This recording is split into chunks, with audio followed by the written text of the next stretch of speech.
what if I told you you could fill this tall raised garden bed cheaply while also saving on water and having healthier plants? Today I'm showing you how I'm going to be using the modified Hugelkultur method in this garden to do all of those things, and I'm going to simplify it for you. When I did some research into Hugelkultur, I actually have several garden books that explain how to do it, and then if I just do a quick search online, I feel like there's a lot of conflicting information. Some people are very specific in percentages of what kind of layers you need to fill a garden bed or to make a Hugelkultur bed, and then others are very kind of vague, like, oh, you put logs and then everything else is kind of made up. So today I'm hoping to simplify that for you. I can't claim that this is true Hugelkultur as what probably had been practiced a long time ago, but I'm going to do something that will work well for a raised garden bed today. Hugelkultur originates in Europe, and it basically means culture mound, or something similar to that, which is a way that they would practice gardening, and they would have different layers. If you've heard of lasagna gardening, it's kind of like that, but it is a little more specific in that you would layer different things, organic matter, to create this really big mound, and then you would plant into that mound. One thing that I did find consistent across all the different resources I was looking at online was that all of them use wood at the base, logs in particular.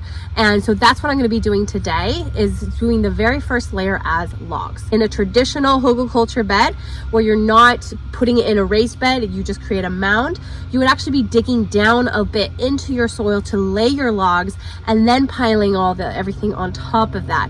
I'm not going to be doing that today. My bed is 29 inches tall, so I have plenty of room to create these nice layers. Our family just installed these metal raised beds from Epic Gardening, and they are absolutely beautiful. I am really impressed with how well built they are, and this color is just so pretty. This is mist green, and we installed 4 of them.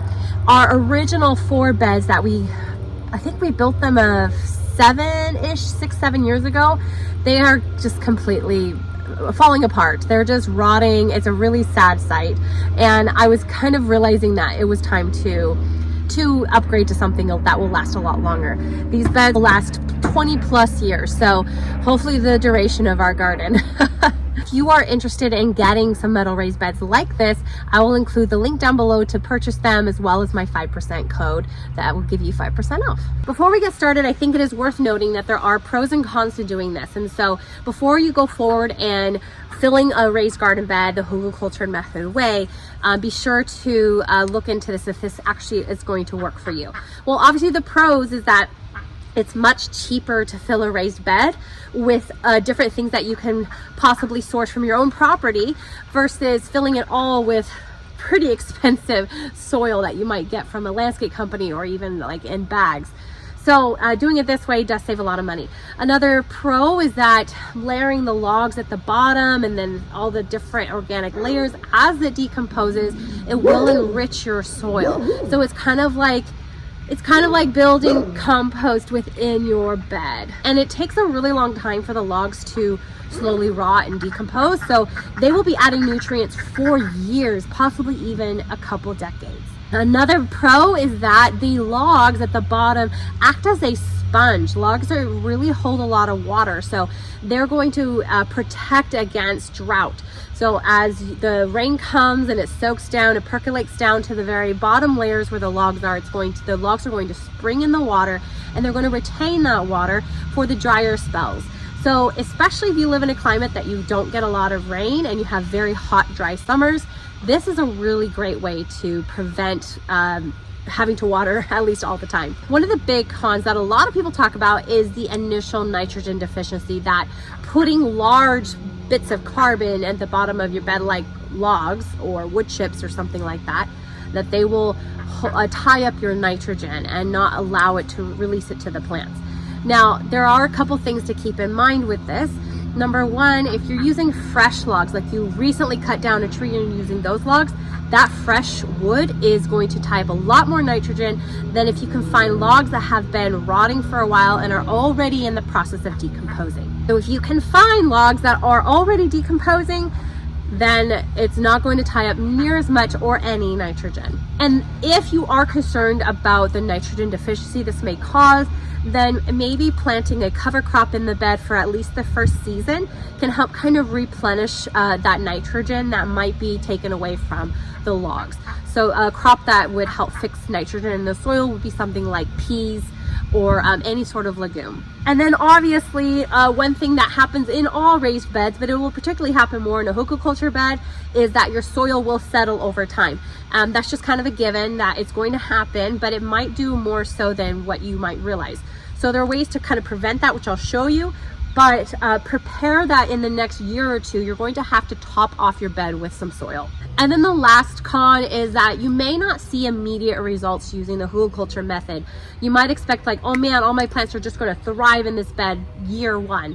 And I want to just caution you that that's probably not going to be the case. This is going to be a long, drawn out process of as things are decomposing, they're enriching your soil. So you're really doing this for the long game. You're not doing this for year one immediate results. So if you want something immediate, this is not for you. Okay, now that we've gotten the pros and cons aside, let's actually fill this thing. First layer we're gonna put down is logs. We had these logs lying around we've had them lying around for a few years. We tried doing mushroom logs. Actually, my very first video I ever posted to YouTube was us doing our mushroom logs, and it failed. It never happened. So these logs have been just laying there for, I don't know how, yeah, it's been at least 5-6 years because Liam's 5 now. So anyway, they're perfect for this project because they're already on the way of rotting. It seems to go without saying, but this hugelkultur method really only can work with tall raised beds. If you have anything less than 1.5 feet, you're just not going to have enough room to be able to do all the layers. Even 1.5 feet is pushing it. I would do a very minimal amount of like bark on the bottom maybe, but not full logs. And here we go. Here are the logs inside. I'm actually really amazed at how perfect they are in this. The next thing we're adding is a bunch of twigs. These are all from my tree prunings. I might go grab my loppers and chop them up just a little bit because they are kind of big. And in the past when I've done this in my other beds, I haven't done quite this like layering like I'm doing today, but I have done twigs in my beds, and if they're too tall, they start poking up out of my soil as my soil settles. So I'm going to chop these down just a little smaller. This next step is really crucial in kind of helping prevent those air pockets that inevitably happen as things kind of settle. Because the logs and the sticks are so large, they're going to create lots of air pockets. So to prevent a bunch of, whoa, my toddler. So to prevent that, I'm going to add a small layer of soil to kind of fill in those little pockets. So hopefully we don't get a lot of that. That's what it's looking like, and now we're gonna add our next layer. My last main layer that I'm gonna be doing is leaves. I've already added some onto here. I get these from my neighbor. He just was tossing them in. I said, well, hey, can I have them? And so these are from last fall. I collected them. We like to use leaves as mulch, or we even will add it to our compost as a carbon source.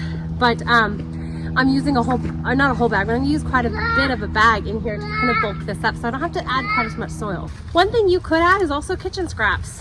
If you have, this is just a bunch of stuff from the garden and from my kitchen, you can add that in. In fact, if you add some really nitrogen rich things like kitchen scraps or well-aged manure, it will help kind of offset that nitrogen deficiency that might happen. You know, I might even add my kale plant that was starting to go to seed. Let's do it.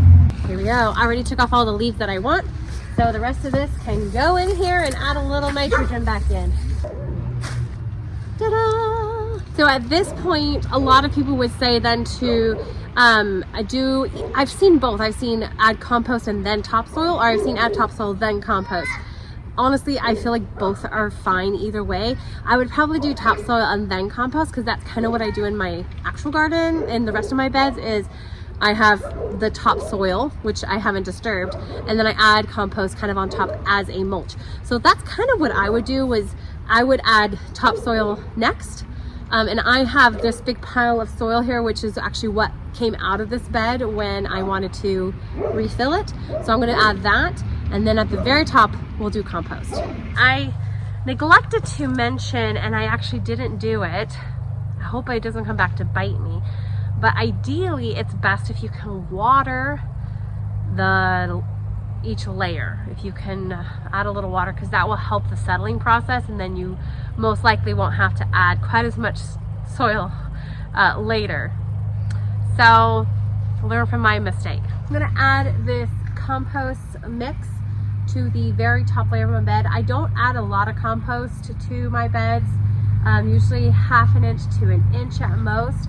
So that's all I'm actually gonna add to this one as well. As you can see, I added some poles here. We had arched trellises, like the cattle panel arched trellises between our beds, and I love it. And so I'm gonna be adding that again. So I put those in actually kind of halfway through filling in the soil. I was able to kind of get them down a bit and then put soil around them. They're not as stable as I'd like them to be, so I may have my husband like look at them and see if he can fiddle around with them. But if you want something like that, do it before you add too much soil. Is it worth it? I think so. It saves a lot of money, and the benefits are going to be great in the long run. You're going to have some really beautiful soil, some great water retention.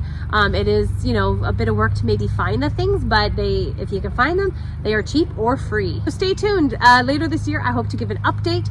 I'm going to be doing a whole YouTube video on raised bed gardening in general, kind of the pros and cons, the types, like everything you might need to know about raised bed gardening. I'm going to be doing a video later this summer, and I'll be showing this bed and actually how the Hugelkultur method worked in there, and my thoughts on that. So if you haven't already, hit the subscribe button, hit the like button if you found this helpful, and leave a comment down below and let me know if you would try this method, and if you have, how it worked for you. Thanks for watching, and go out and grow something. God bless.